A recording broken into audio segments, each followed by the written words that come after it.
It's right here at the Civic Center, right down these stairs, that you can get HIV testing for free. And Diane says that's a good choice because it could happen to anyone. One of the main concerns of the people we talked to here at the Ida Benderson Senior Center is if they don't get the money, what are they going to have to cut back on? It was here that the Common Council decided to increase parking fees last year.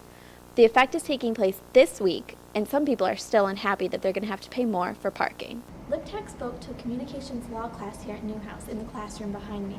One of the topics they discussed was the arrival of the newest justice, Sonia Sotomayor. We spoke to Kevin Quinn, a representative of the Chancellor's office here at SU. He declined to be on camera, but provided us with a written statement which reads, "This is an opportunity to better leverage our connection to Paul Robeson and ensure that university resources are being utilized in the most effective way possible. Although this statement doesn't mention the future of Paul Robeson, the members of the company are very optimistic." According to the governor's office, the money will still go into a special fund that only the DEC can access, but some taxpayers say they don't think their money is going toward cleanup programs. It's just a small addition to the label, but every store will be required to update their labels by November 8th. After this date, it will actually be illegal to sell water without the labels in New York State. But here at CL Evers, they said the transition was actually pretty easy. The 70-foot Norway spruce will be brought here to Clinton Square, where it will be set up and prepared for the lighting ceremony that will take place the day after Thanksgiving. Senior citizens at the Ida Benderson Senior Center say it's not fair that the cost of living adjustment is being eliminated next year. It's people's only income that they get, and I don't think they should do that. They don't have no other source but that. They have to look for that every month, and I think it's wrong. The announcement came today from the Social Security Administration. The reason? No inflation. It will be the first year without a cost of living increase since 1975. This decision will affect more than 50 million seniors. One of the main concerns of the people we talked to here at the Ida Benderson Senior Center is if they don't get the money, what are they going to have to cut back on? My prescription, I used to, since my Medicare cannot really covered all my medicine. Paying for the rising cost of health care seemed to be a concern of many seniors we talked to.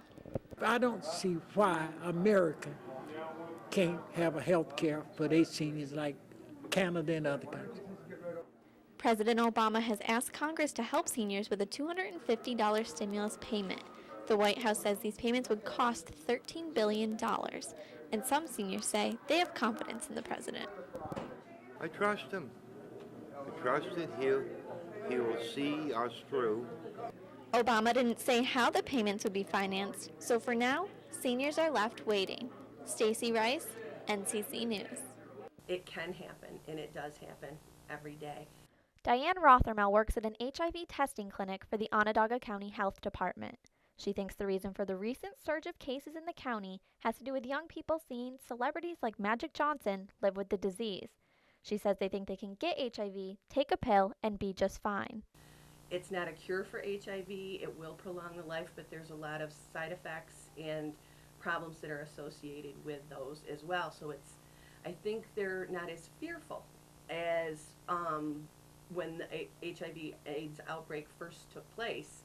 It's right here at the Civic Center, right down these stairs, that you can get HIV testing for free. And Diane says that's a good choice because it could happen to anyone. You're never exempt from it if you have unprotected sex with anybody outside of a monogamous relationship where you're sure that both people are HIV negative and monogamous.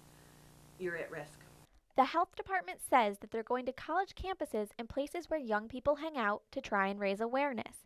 But Rothermel warns against finding partners on the internet because it's risky and oftentimes you don't even have the person's real name. People need to keep in mind that sexually transmitted disease, HIV, is out there.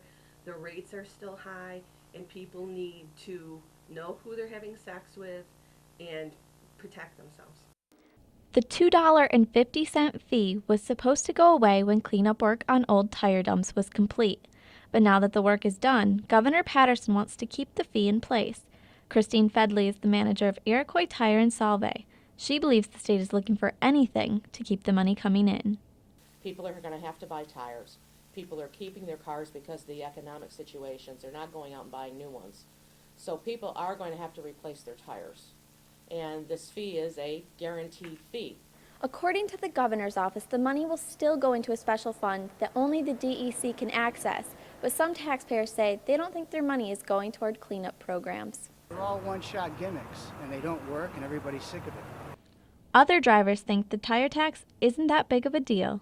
Tires are already so expensive, the $250 really probably won't make that big of a difference, especially when you're buying tires. It's $10 when you're already paying like $300. So The state legislature will decide whether the tire fee remains in effect when they vote on the budget in the coming weeks. For now, though, if you're going to buy tires, expect to pay more.